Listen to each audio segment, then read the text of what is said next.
Texas likes to claim that it's a whole other country, but before the Republic of Texas, there was the Republic of Fredonia. That's ahead this week on Footnoting History.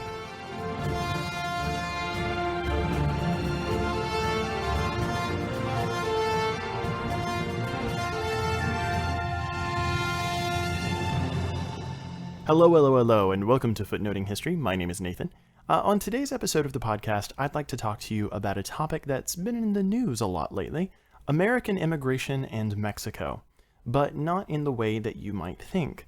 I'm actually talking about immigration from America to Mexico. Our story begins in 1824.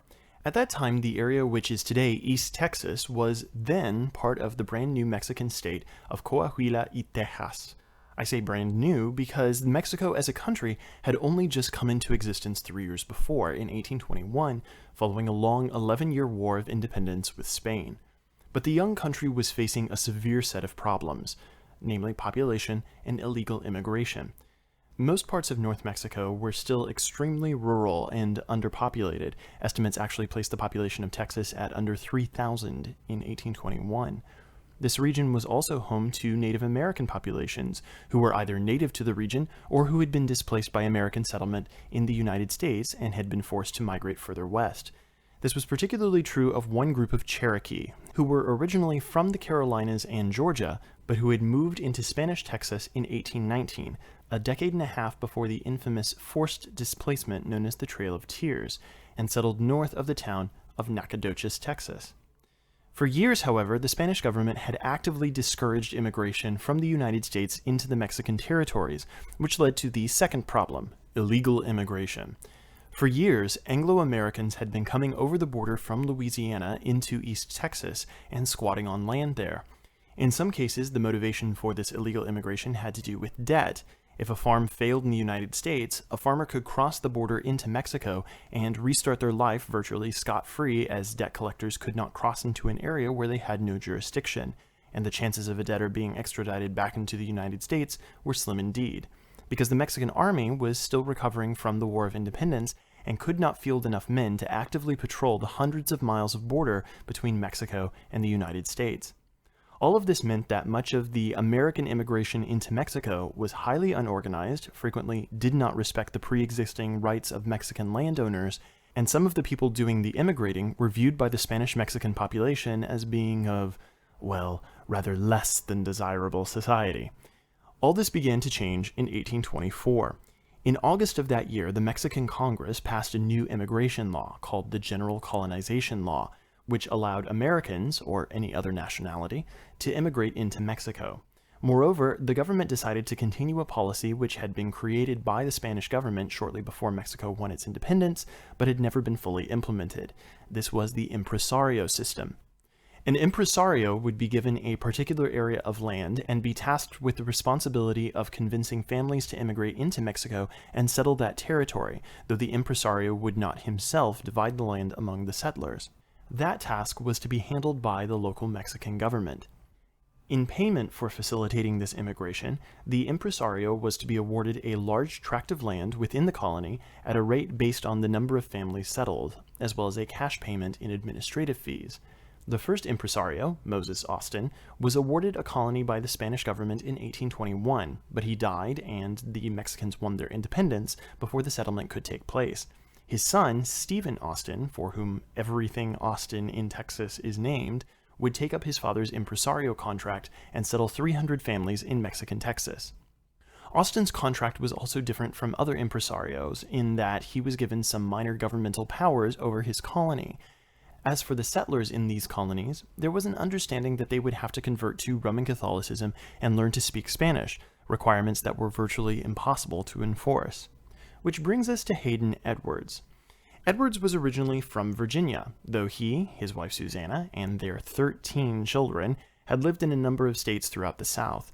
Like Austin and others, Edwards saw an unparalleled opportunity in the impresario system. Land prices in the U.S. were rising, and here was an opportunity to acquire massive tracts of land at comparatively little cost. On April 15, 1825, the local state government gave Edwards an Impresario contract, which encompassed a large area that included the town of Nacogdoches, some 50 miles from the Louisiana border, and stretched over 100 miles south to within 30 miles of the Gulf of Mexico. He would arrive there in September and begin settling families in the latter months of 1825. According to the terms of the contract, Edwards was to be awarded an impresario bonus of 184,320 acres of land, as well as some $440,000 in 1825 money in administrative fees. That was provided that he could settle 800 families within 6 years. There were, however, some stipulations. First, Edwards' settlement could not violate any pre-existing landholdings and settlements in the territory. Second, he had to muster a local militia to protect the settlement. The Mexican army was still recovering and somewhat distant. Finally, local governance, particularly of the town of Nacogdoches, with a population of only a few hundred people, would still be in the hands of the alcalde, a Mexican official similar to a mayor. The land given to Edwards to settle already had a significant Mexican population, in addition to numerous squatters given its proximity to the U.S. border. In many cases, land boundaries were vague or virtually non-existent, or were traditionally understood but not written down, and here is where the trouble began. Before Edwards could start settling families, Nacogdoches' alcalde, Luis Procela, and the town clerk, Jose Antonio Sepulveda, had started writing out land deeds for pre-existing settlements, effectively blocking off portions of Edwards' impresario grant from Anglo-American settlement. Edwards tried to use his contractual rights to establish a militia by holding elections for a militia captain, but he hadn't established any kind of a local voting bloc in his favor. He had only convinced 50 families at that point to settle in his territory, and so the town clerk, Jose Antonio Sepulveda, was elected captain of the militia. Peeved at the thwarting of his plans, Edwards tried to hold elections for the alcalde. In this election, 2 candidates emerged. The first was the wonderfully named Chichester Chaplain, who was originally from Ireland and was Edwards' son-in-law. The other was Samuel Norris, who had married into a local family. The election returns were disputed by both sides, because new Anglo-Americans who were not Mexican citizens had voted when they had no right to, but Chaplain claimed victory and seized control of the town archives, effectively putting an end to the granting of land deeds to native Mexicans. Norris appealed the results of the election to the Mexican government and eventually had them overturned and himself installed as the rightful alcalde, although he had to use the local militia, commanded by Sepulveda, to force Chaplain to turn over the town records. From this point, the situation just deteriorated further as 2 sides began to form, with Norris and many of the native Mexican residents of Nacogdoches and several Anglo-American residents on one side, and Haden Edwards, his brother Benjamin, and Chichester Chaplain on the other. Throughout 1826, Chaplain and the Edwards brothers continued to challenge Norris's authority as alcalde.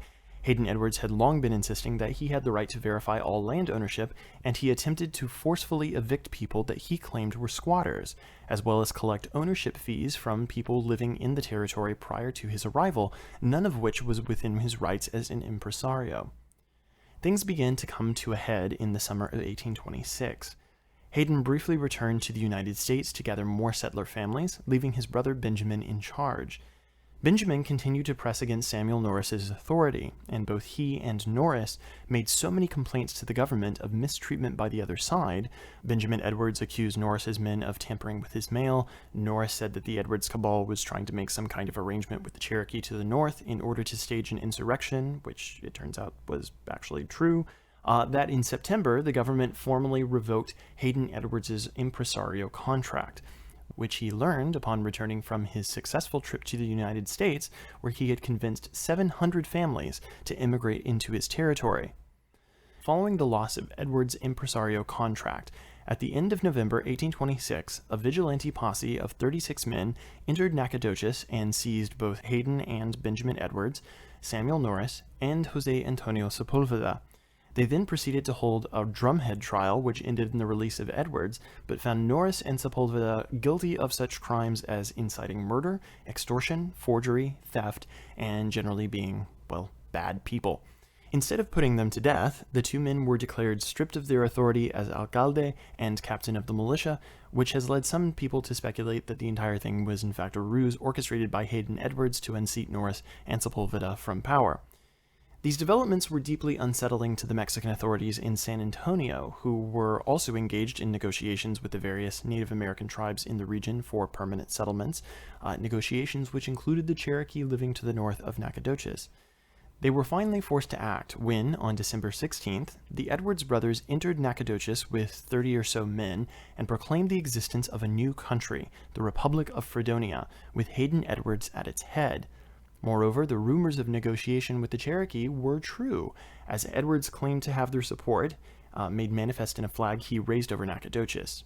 This flag was made up of a white bar over a red bar, symbolizing the Anglo-American and Cherokee Union, with the words Independence, Liberty, and Justice written on it. The Fredonian Declaration of Independence cited injustices perpetrated upon the immigrants by the Mexican government. It also proclaimed the borders of Fredonia to extend well beyond Nacogdoches, encompassing all of modern-day Texas and a good portion of New Mexico. The Fredonians then proceeded to hold themselves up in a two-story building known as the Stone House and began to make fortifications for an inevitable fight. In response to this declaration, Mexico was finally forced to begin rallying troops to put down the rebellion. Hoping for a peaceful resolution, Stephen Austin attempted to make overtures to Haden Edwards, but to no avail, and he eventually began to marshal his own volunteers to help fight against the Fredonians, eventually mustering some 250 militia who augmented the 110 infantry sent from San Antonio by the Mexican government.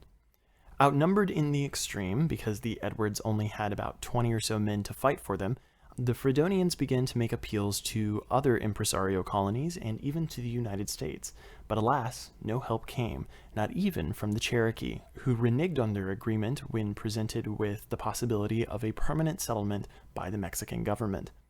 For about a month or so, the men of the Stone House were able to fight off some local attempts to drive them out of Nacogdoches, but were eventually captured on February the 1st, 1827, a week before the Mexican and Austin forces arrived, and offered amnesty to most of the rebels. By that time, however, Haden and Benjamin Edwards, along with several other leaders of the rebellion, had fled across the Sabine River into Louisiana. Ironically, Haden Edwards would return to Nacogdoches some years later, and would die there in 1849. Benjamin Edwards moved back to Mississippi, where he and his brother once owned a plantation together, and eventually ran for governor of that state, but died mid-campaign. As for the Cherokee, the tribes executed the chiefs who had originally made the agreement with Haden Edwards. Rather than put an end to the matter, the Fredonian Rebellion only served to exacerbate tensions between Mexicans and Anglo-American immigrants in the region, and most of northern Mexico in general. The town of Nacogdoches was for a time placed under a restrictive curfew, and the residents were closely monitored, even though the rebellion had only involved a few dozen men. In 1828, the Mexican government sent a military delegation headed by General Manuel de Mier y Terán to East Texas to observe and report on the situation there, and, further alarmed as a result of his reporting and offers by the United States to purchase the Texas territories, the Mexican Congress passed a law in 1830 which prevented immigration by Americans into borderlands on the Mexican-American border. Their fears would soon be realized, as Texas would stage its own revolutionary rebellion, securing its independence from Mexico in 1836. Perhaps the most telling comment of this whole affair comes from a letter by General Terán to the Mexican Secretary of Foreign Relations as part of his observations of the people of Nacogdoches in the wake of the Fredonian Rebellion. Quote, "Foreigners from every nation have this frontier of our federation open to them to enter without fulfilling the requirements of the law. This country is the asylum for fugitives from the neighboring republic. Foreign agriculturalists settle where it suits them, and they take over whatever land they desire without the alcalde's approval and in defiance of the laws of colonization and the rights of prior ownership. The colonists complain that they are deprived of the right of suffrage granted them by the law when the period of settlement has elapsed. The population of Nacogdoches is growing at an extraordinary rate because of the continual entry of North Americans. They set themselves up, full of suspicion because of the illegality of their settlement, but they rely on their numbers so that eventually they might be recognized as owners of the land they occupy." End quote. So it seems then that in Terán's assessment, when America was sending its people into Mexico, they weren't sending their best. This has been Footnoting History. If you like the podcast, be sure to visit our website, footnotinghistory.com, where you can find links to further reading suggestions related to this week's episode, as well as a calendar of upcoming podcasts. You can also like us on Facebook and follow us on Twitter at History Footnote. Until next time, remember, the best stories are always in the footnotes.